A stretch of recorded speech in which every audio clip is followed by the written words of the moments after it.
हरियाणा के यमुनानगर के हथनीकुंड बैराज की कुछ तस्वीरें सामने आई हैं जो कि काफ़ी चिंता बढ़ाने वाली है। इन तस्वीरों में देखा जा सकता है कि हथनीकुंड तरह से गला हुआ है। इन फाउंडेशन में कई जगह पर बड़े बड़े छेद भी दिखाई दे रहे हैं और फाउंडेशन का काफ़ी हिस्सा गल चुका है, खस्ता हालत में है। ऐसा लगता है कि पानी के तेज बहाव में जो गेट्स हैं उनके नीचे का हिस्सा कभी भी ढह सकता है। इन तस्वीरों के सामने आने के बाद कई तरह के सवाल खड़े होते हैं क्योंकि मॉनसून के दौरान हथनीकुंड बैराज का जल स्तर बढ़ जाता है और जब जल स्तर खतरे के निशान पर पहुंच जाता है तो यहां से काफ़ी पानी यमुना में रिलीज़ किया जाता है, जिसके बाद ये पानी आगे हरियाणा से होते हुए दिल्ली तक पहुंच जाता है, जिसके बाद इन तमाम इलाकों में अलर्ट जारी किया जाता है। लेकिन जो खस्ता हाल गेट दिखाई दे रहे हैं उसको लेकर सवाल उठता है कि क्या ये गेट्स इतने अत्यधिक पानी की कैपेसिटी को बर्दाश्त कर सकते हैं, कैसे पानी को होल्ड कर सकते हैं, इसको लेकर सवाल उठ रहे हैं।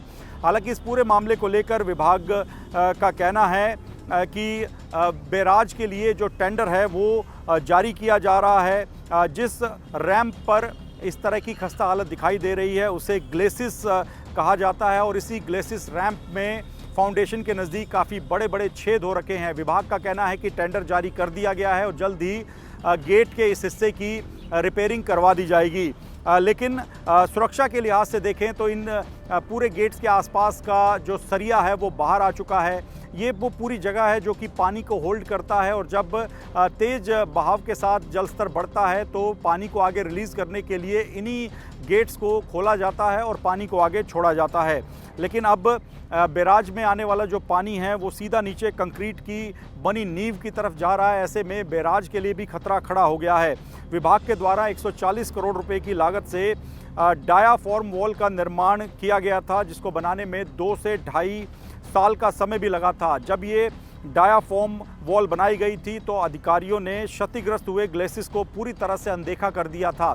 अगर उसी वक्त जो फाउंडेशन के नज़दीक ग्लेसिस का एरिया है इसे रिपेयर कर दिया जाता तो ये भी उसी फोम वॉल के साथ ही रिपेयर हो सकता था, लेकिन ऐसा नहीं किया गया। जब ये वॉल बनाई जा रही थी तब ग्लेसिस को पूरी तरह से दरकिनार किया गया और आज ये स्थिति बन गई है कि गेट का जो नीचे का ग्लेसिस का हिस्सा है, फाउंडेशन का हिस्सा है, वो कभी भी खस्ता हालत की वजह से या तो पानी के बहाव में बह सकता है या क्षतिग्रस्त हो सकता है। इसी वजह से हथनीकुंड बैराज की सुरक्षा पर सवाल खड़े हो गए हैं।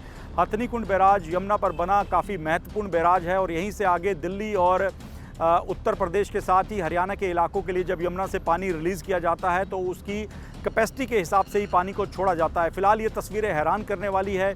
विभाग की ओर से, हरियाणा सरकार की ओर से दावा है कि हथनीकुंड बैराज को रिपेयर करने के लिए जल्द ही टेंडर जारी किया जाएगा और रिपेयरिंग करवा ली जाएगी। लेकिन रिपेयरिंग से पहले अगर कोई हादसा हो गया तो इसकी जिम्मेदारी कौन लेगा, क्योंकि मॉनसून का वक्त है। ऐसे में इस तरह की तस्वीरें डराने वाली हैं और ऐसा लगता है कि विभाग किसी बड़ी आपदा का इंतज़ार कर रहा है, किसी बड़े हादसे का इंतज़ार कर रहा है। इसी वजह से जो गेट्स के नीचे का हिस्सा है, ग्लेसिस है, फाउंडेशन है, उसकी रिपेयरिंग अब तक नहीं करवाई गई है।